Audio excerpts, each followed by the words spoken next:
what is very helpful in our situations coming up is to visualize these sets a little bit better by way of what we will call a Venn diagram. Now, Venn diagrams used to be in the elementary school curriculum. They might still be. I didn't spot them immediately when I looked at the website, but they could still be there in some small way. So I'm going to have a rectangle, and that rectangle is going to contain everything in question. So the universal set is this rectangle. There is nothing outside the rectangle. All the letters in the alphabet, because that's what we are looking at, all the letters are in that rectangle somewhere. Now the sets, like the ones in our example, let's zoom out, are just some of the collections of these letters we can make. And I can make a little circle or circle-ish shape for set A and indicate, well, that's element letter A, little letter B, little letter C. So I'll call them circles. I know they're not perfect circles. The A circle inside has its elements, outside has all the other elements. And I can visualize it, which could help me in the future.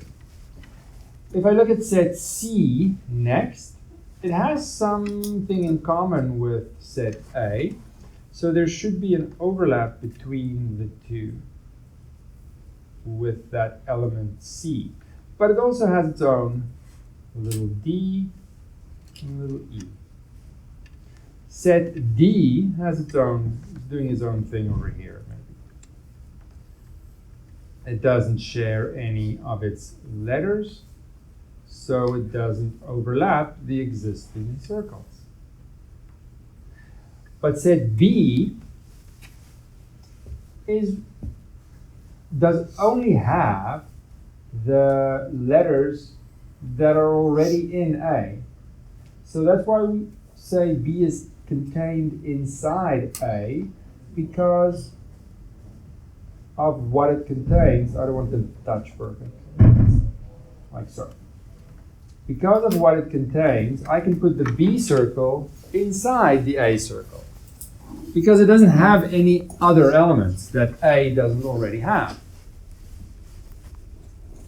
So I can see with a Venn diagram how these sets interact a little bit more easily than if I just listed all the elements. It's a little hard to see all the possible interactions. And of course, all the other letters are in the rectangle. Maybe M sits over there. It just happens to not be a part of the sets we defined. Venn diagram, very useful. To say it's very useful, that's an understatement. Extremely isn't good enough either. I don't know how you would do the next section without Venn diagrams. It will be near impossible, because they lay out all the sets and how they interact so well. I realized I did not give C a title. Just lays it out, and you can see visually right away what's overlapping, what's separate. It's very nice. Any questions on the Venn diagram? Yes. I'm sorry, I just missed it. What's that dot with the M? It's another letter. It sits over here, right? There's an M in there. Oh, I see. Okay. So it's outside of the... And because it just wasn't used in the sets, it's still in here. Yeah. Even though I don't show every single element, they're in there somewhere. M is one example of many. It would be a little tedious to list all the little dots. They're in there somewhere. Any other questions? Yes? I just missed it. For B, are we saying it's A and B now? Should it contain I changed it, yes. Okay. Otherwise, the Venn diagram is going to get a little messy. I just changed it. Just for this one. And we're not using that example anymore, so it's okay. Yes? So in this example, our universal is the alphabet. Yes. When we're doing with numbers, the universal set. No, it depends.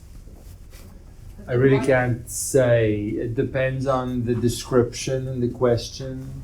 And we'll see in the problems, which we're not quite ready for, the second and third problems at the end of the chapter, it really changes based on what their explanation is. So why would the universal set have all of the alphabet numbers if in like A, B, C, D, those sets, we have only a few?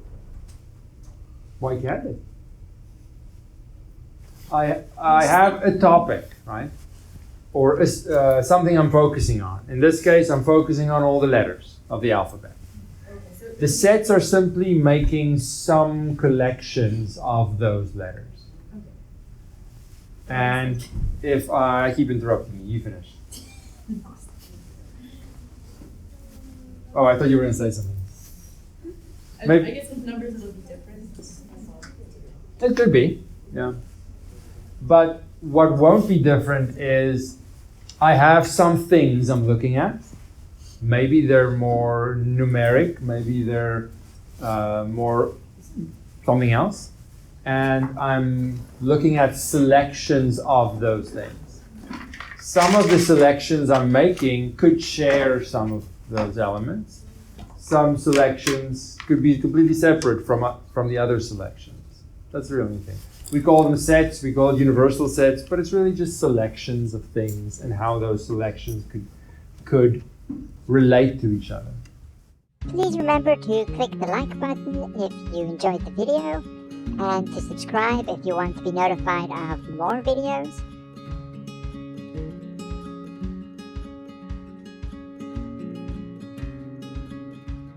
Thank you.